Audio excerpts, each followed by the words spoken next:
When I come to the beach, I'm like, oh, I'm so lucky. And Margot is pretty obsessed with it too. My name is Picard. I'm from the US, and I've been living in Chania for a year and a half. Paris left the hustle and bustle of corporate life in America for a slower pace on Greece's largest island, Crete. What did she learn from the Greek lifestyle? And what was hard to come to terms with? And how's it going learning the notoriously difficult Greek language? We retaught her commands in Greek. So when we say like, Margot, Pame, Ella. Okay, sometimes she listens, sometimes it actually doesn't matter what language. Chania is the island's second largest city. With its Venetian port and Ottoman architecture, it's a tourism hotspot. Paris moved here from Texas with her husband, Mason. So initially, we were looking at moving to France because I speak French, and I had heard amazing things about Greece, basically fell in love with Chania immediately. While most Greek islands empty once the tourists leave, Crete is home to over 620,000 people. Chania has a thriving community year-round. After years in the tech industry, Paris started an online sales business, which allowed her make her dream of moving to Europe into reality. She still works with US clients, but now makes her own schedule. Living here is just a completely different way of life, and I'm on an island now, so things are not as convenient. But I think it's better. I have to go to stores. I'm meeting like store owners. Everything's local here. Yes. Calimera. This is where I get my shoes fixed. A lot of the stores are specialized. So you'll go to a produce store, and then you'll go to a nut store and tea store. In Greece, there's not so much a culture of being sold stuff all the time. I feel like people are a lot more trustworthy, and you can ask them like, okay, what's good and what's not good, and they're gonna be honest with you. Perfect. Poliorea. You typically are going to these places every 1 to 2 days, and you're just buying food for that day or that night. So there's not as much, I would say, food waste. And also the amazing thing about Crete is a lot of the food is locally produced in Crete. Living in Greece and interacting with Greek people on a daily basis, I think has helped my mental health because people are so kind and generous. And I'm certainly not fluent in Greek. I take Greek classes, but Greek people make you feel like you're at home. An estimated 60% of Greeks speak English, although in touristic areas such as Chania, that number is typically higher. Goodbye. Yes. Paris is learning to read Greek too. Do I know what it says? Not all the time, no. But reading it really does help. Here in Chania, she has time for things she enjoys, like ceramics. People make more time for hobbies and like doing things they enjoy, as opposed to in America, I feel like it's all about the hustle and like you're always bragging about how busy you are.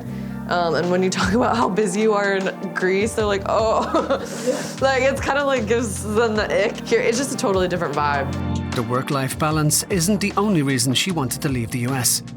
Starting a family was a big factor.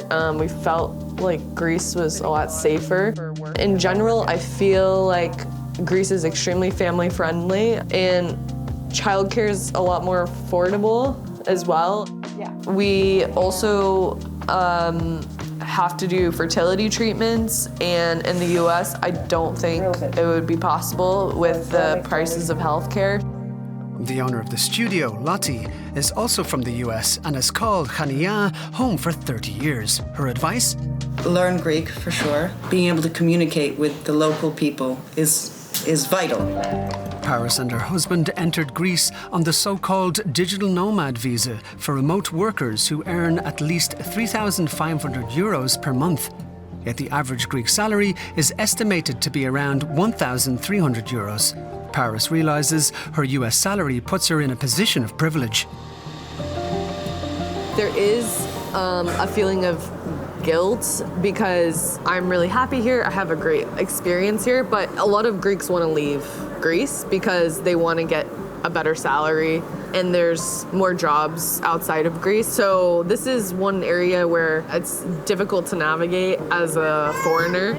She and her husband currently live in an Airbnb in the city centre. The short-term rental market catering to tourists is creating a housing crisis in Chania. Many locals, students and foreigners struggle to find affordable year-round housing. This has also affected Paris, especially during summer. The monthly rent will go up by like 3 or 4 times for 3 or 4 months. There's honestly just not a ton of properties here. And then properties that aren't being used for Airbnb are even harder to find. So if you want to do a long-term lease or something like that. We're hoping to find a year-long lease soon. It was our last step, fun hurrah. Yeah, before IVF. Paris has made a mix of Greek and non-Greek friends.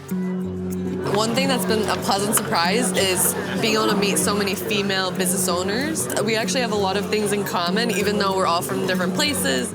I think the best place to live in Greece is Crete because of the climate, the people, the good food, the nice international community. But there are challenges too. Crete is a really it's a closed community. Everyone, Cretans have their own friends, their own family. So to blend in, even as a Greek, at first might be a little bit of a challenge. But not everyone feels that way. I like the fact that I can interact with people from different nationalities, different countries. It's very nice also teaching them Greek, and I love their enthusiasm to study the Greek language and be part of the Greek community. Bravo! My family and friends keep asking me, when am I moving back to America? I don't plan to move back. I love it here. I feel like I've made it a home, and the community is incredible, and Greek people are amazing. So I don't plan on coming home. Sorry, Mom and Dad.